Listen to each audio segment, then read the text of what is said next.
Justice Sandil Kisoon today ruled that the teachers' 28-day strike action was legal and legitimate. He also ruled that wages and salaries for those striking teachers cannot be deducted or withheld. The judge also found that the government of Guyana acted unlawfully and arbitrarily when it decided to discontinue deducting union dues from the salaries of teachers for the Guyana Teachers Union. During the ruling, the judge pointed out, based on the evidence before the court, that the union followed all the procedures and even wrote letters to the authorities to no avail. According to the judge, teachers lifted their voices for bread and were given stones. Attorney General Anand Nandalal has signaled government's intention to appeal the matter. What the judge has found is that you have a right to strike, and in doing so he has misread the Constitution. He has equated the term freedom with right, but he has not addressed the other repercussions, because now you will have striking workers who are going to be compensated for work not done.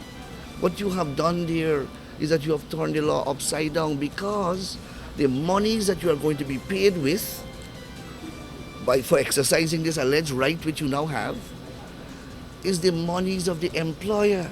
The employer has, money means property in law. Money includes property. The employer has a right to protection of his property, and you can't deprive him of his property unless he gets some value for it. So here it is that you have a worker now who will not work but must be paid. So in satisfying one constitutional right, according to the judge, what he has in effect done, whether consciously or unconsciously, he has deprived and denied the constitutional right of another.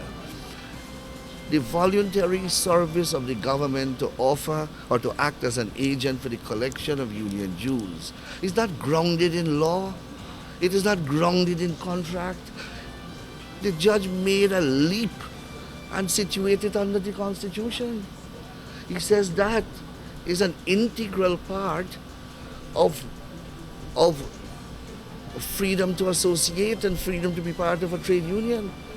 By what stretch of the imagination would the government voluntarily deciding to deduct union dues from workers' salary and paying it to a union, how does that affect your right to form a union?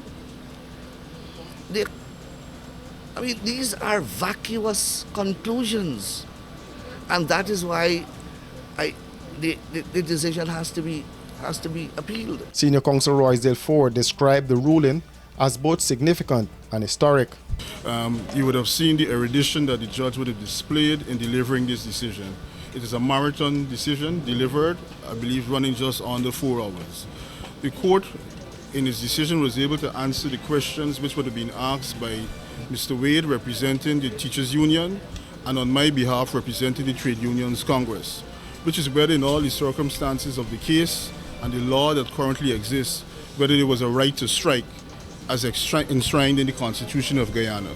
For the first time, the court would have determined authoritatively that there exists a right to strike in Guyana. The court would have examined the previous decisions, the Muhammad Ali case, the Collymore case, and a plethora of cases and authorities from around the world. The court would have been able to rely on decisions from the CCJ, which pointed out the importance and role of the inclusion of international conventions in Guyana under Article 154A of the Constitution and Article 39 of the Constitution. After engaging in such an in-depth analysis, the court concluded, as I said, that there exists a right to strike in Guyana. On the basis of that right to strike, the court engaged in an analysis as to whether in the circumstances of this particular case, the strike was justified and legal, and what would have been the consequences of it being justified and legal. The court found that the strike was justified and legal, and in the circumstances of this case, having regard to the evidence which would have been adduced, the cross-examination which would have been brought before the court, the affidavits available, that having regard to those circumstances, that there would be no basis upon which the government could be entitled to deny or ensure that the deduction of wages was period in which the workers were on strike, the teachers were on strike, should be deducted. So the court ruled that there's no basis, no right existing in the government through the Ministry of Education to deduct salaries for days on which the teachers would have been on strike. The court proceeded further to examine the question as to whether the deduction or refusal to remit dues to the teachers union was justified. The court found that similarly that was also unconstitutional. So we have today a case where the workers' rights in this country has been enshrined in law and has been vindicated by the decision of this court.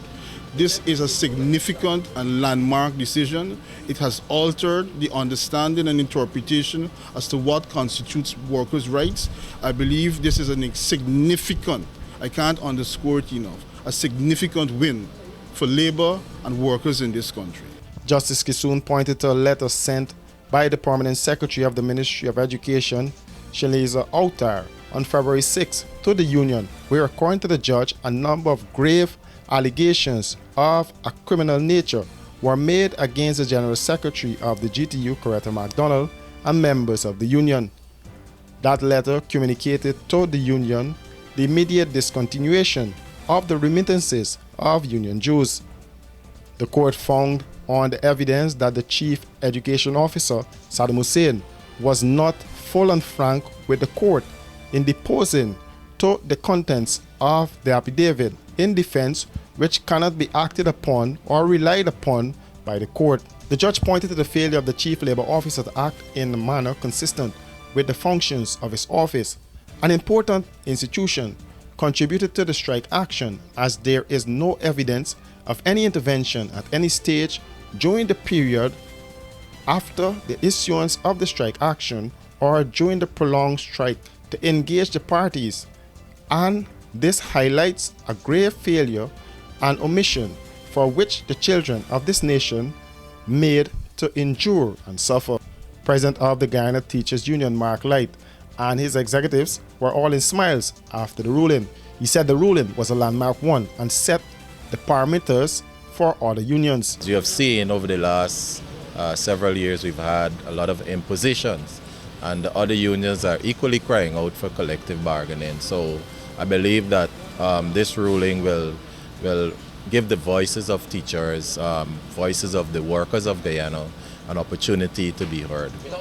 Well, like I said, this is a landmark ruling, and the teachers union in particular, having been out here for 29 days, we recognize that a lot was holding on this particular ruling today, and as such, this has given our teachers a renewed vigor to stand their ground. The union was given a mandate by its membership to take further strike action if the government fails to engage the union in collective bargaining.